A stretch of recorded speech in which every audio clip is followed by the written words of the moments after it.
இன்றைய தேவ வார்த்தை ஆதியாகமம் 13ஆம் அதிகாரம் 16ஆம் வசனம். உன் சந்ததியை பூமியின் தூளைப் போல பெருக பண்ணுவேன். ஒருவன் பூமியின் தூளை எண்ணக்கூடுமானால் உன் சந்ததியும் எண்ணப்படும். ஆமேன். ஆபிரகாமின் சந்ததி எண்ணிலடங்காத அளவிற்கு பூமியில் உள்ள தூசிகளைப் போல மிக அதிகமாக பெருகுவார்கள். மனிதனால் பூமியின் கூளை எண்ண முடியாது. அதுபோல ஆபிரகாமின் சந்ததியை எண்ண முடியாத அளவிற்கு தேவன் பெருகச் செய்வார். இந்த வாக்குத்தத்தம் ஆபிரகாமின் ஆசீர்வாதமும் பெருக்கவும் தேவனது என்பதை காட்டுகிறது. மனிதனால் எண்ண முடியாத அளவுக்கு தேவன் உயர்த்தவும் பெருக்கவும் வல்லவர். நாமும் நம்முடைய வாழ்க்கையில் எதிர்காலத்தை தேவன் மீது வைத்து நடந்தால், அவரை விசுவாசித்து நடந்தால், தேவன் நம்மையும் ஆசீர்வித்து தலைமுறையாக கிருபையாயிருப்பார்.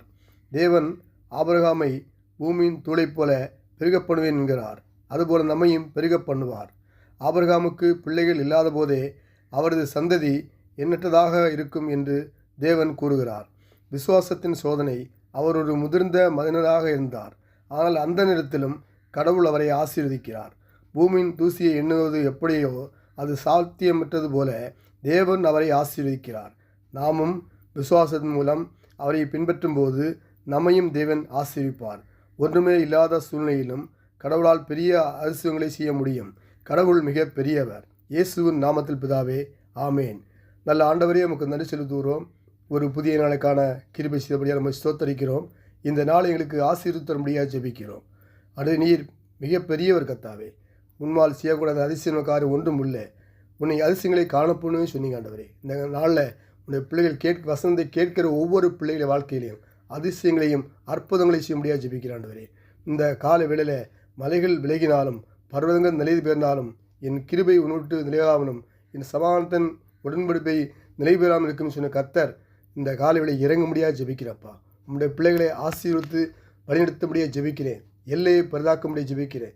தீங்கு துக்கப்படுத்தாபடிக்கு விலக்கி பாதுகாத்துக்கும்படி ஜெபிக்கிறோம். ஊழியக்காலையும் அவள் ஊழியங்களையும் கர்த்தர் ஆசீர்விக்கும்படியாக ஜெபிக்கிறேன். ஊழியக்காலுடைய தேவையை சந்திக்கும்படியாக ஜெபிக்கிறேன். ஆண்டவரே, தேசத்தை ஆளுநருக்கு நல்ல ஞானத்தையும் புத்தியும் கொடுக்கும்படியாக ஜெபிக்கிறேன். தேசத்தை நீ சிறப்பாமலை வழிநடத்த முடியாது ஜெபிக்கிறேன். ஒவ்வொரு மக்களுக்கும் தேவைகளை சந்திக்கப்பட கர்த்தர் கிருபை செய்ய முடியாது ஜெபிக்கிறேன். இந்த நாள் முழுவதும் ஒவ்வொரு பிள்ளை ஆசீர்வதி எல்லை பெரிதாக்குங்க.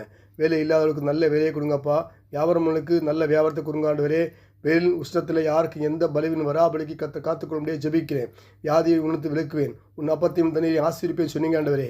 ஆசீர்விக்க முடியாது ஜெபிக்கிறேன். இயேசு கிறிஸ்து நாமத்தில் ஜெபிக்கிறேன் நல்ல பிதாவே. ஆமேன், ஆமேன்.